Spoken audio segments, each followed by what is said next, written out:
Minister for Works, Babatunde Raji Fashola is trying to connect with us so that he can actually shed more light to what is happening on the Lagos-Ibadan Expressway. And in the course of the program, if we're able to get in touch with him, we patch up with him from Abuja. Now, preparations by candidates, the political parties, the electorate, and the electoral umpire on top gear for each 2023 elections. In one of such activities, the Independent National Electoral Commission, INEC, says it has discovered several double registrants in the Continuous Voter Registration, CVR. In a statement, INEC Head of Information and Voter Education, Festus Okoye, said the irregularities were discovered during cleaning up of voters' register with the use of automated biometric identification system, BVAS. As such, 1.1 million newly registered voters have been delisted from the register. Tell us the implication of this. We saw the enthusiasm that people went to register to vote. We saw the crowd and everything. Now, if you're telling me that the people that were registered, as in the last half of the leg before the July deadline, and INEC is telling us that they've delisted 1.1 million. No, the number will even be okay, more. I think we have the minister now. Honorable Minister, thank you for joining us. Thank you. Can you please tell us what is happening along Lagos-Ibadan Express Road, sir? A lot of our people from Lagos and Ogun State, they are facing untold hardship along that axis on a daily basis.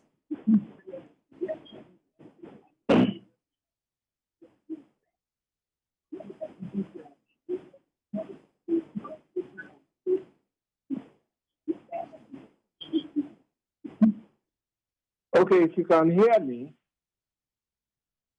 Good evening. Yes, Mr. Minister, please go ahead. Can you hear me? I can hear you. Loud and clear, sir. Thank you very much. Good evening. And it is not my nature to bump into programs like this, but I tuned in and I saw that you were dealing with this matter that has generated some very serious public interest. And I feel duty-bound to shed some light on it. First of all, let me say that I empathize with the difficulty that citizens are facing trying to navigate their way in terms of getting on with their daily lives. But we are between a rock and a hard place. We have to build through an existing road that at least 40,000 vehicles use every day. Now, first of all, in terms of comparison with the Ibadan end, the traffic volumes are not as high as the Lagos end. The traffic volumes there are roughly about 20,000 vehicles because they divert at Sagamo. Okay. The 7-Up area that you spoke about is perhaps the most built-up area, residential, businesses, churches, mosques, and religious places. About 2 weeks ago, there was a similar report. Our controller in Lagos State issued a stop work order. I think it was on a weekend.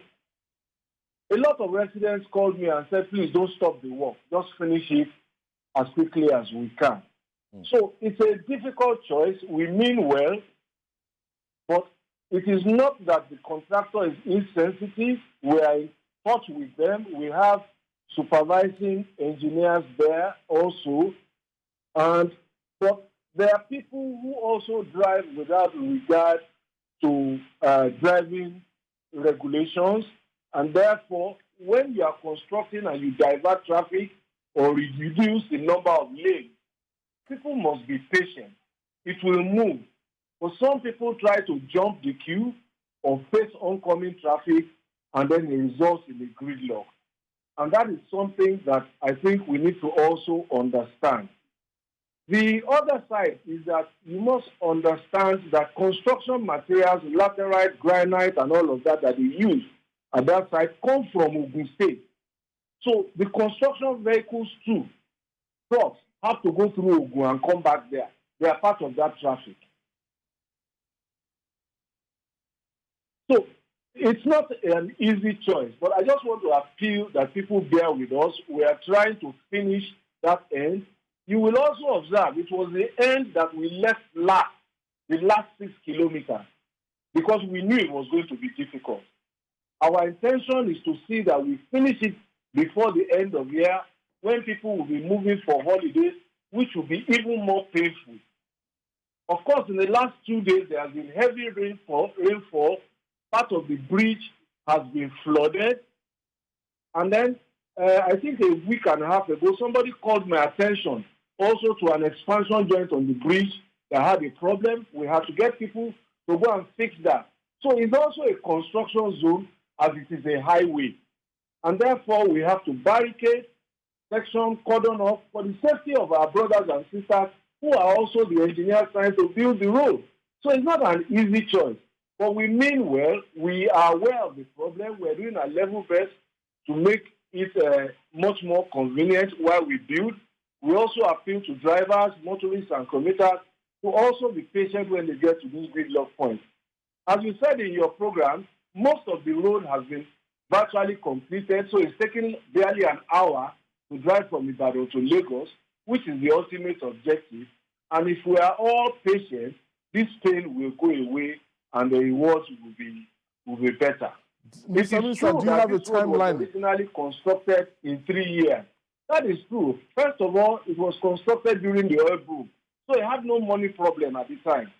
Secondly, it was essentially virgin road, so there were no 40,000 vehicles to disturb construction work. Now it is a major artery for the port, for interstate movement, and also for construction. So people should just bear with us. And the same is true of the Kaduna end that one of your viewers called in on. The part of the road that he complained about is the part between Abuja and Kaduna.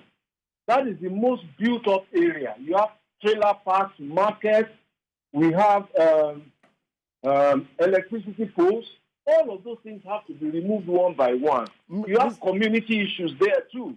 People Mr. Fashola, please, do you have a timeline for the completion of this Lagos-Ibadan Expressway? Pipeline that is going to cross that road. We also need the gas pipeline. So we want, just if I can make this point, we want the pipeline to be laid. Honorable Minister, can you hear me? I can hear you. Can you give us just a timeline for the completion of Lagos-Ibadan Expressway? Well, what I can tell you off the top of my head, I can hear you. What I can tell you off the top of my head. Yes, look, timelines move. Our intention is to finish it before the end of this year. That is our intention. It might be earlier than December. Okay. But timelines move because things come up that you don't see, that we can't anticipate too. And therefore, but our intention is to finish as soon as possible, certainly before this year ends. Okay. So just bear with us. Okay. I think we are good with that. I want to thank you. Progress. They will open Honorable more sections Minister of for Works and Housing.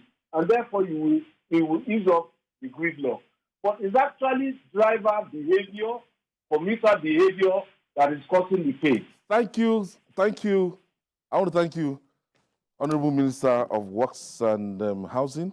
Mojid, it's a good thing that when you were punching Julius Berger and Minister Fashola has just told us what is actually happening. And it's a good feedback to know that, that the minister was actually those who are sending the message to it's just responsibility on the part of the minister.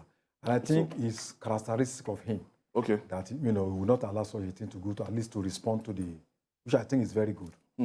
So by November, December, or by December, Max, we say congratulations in advance to the people from that axis, Bowe, Bafo, and people coming to Lagos that, don't worry, the pains of today will be the gain of tomorrow. While I do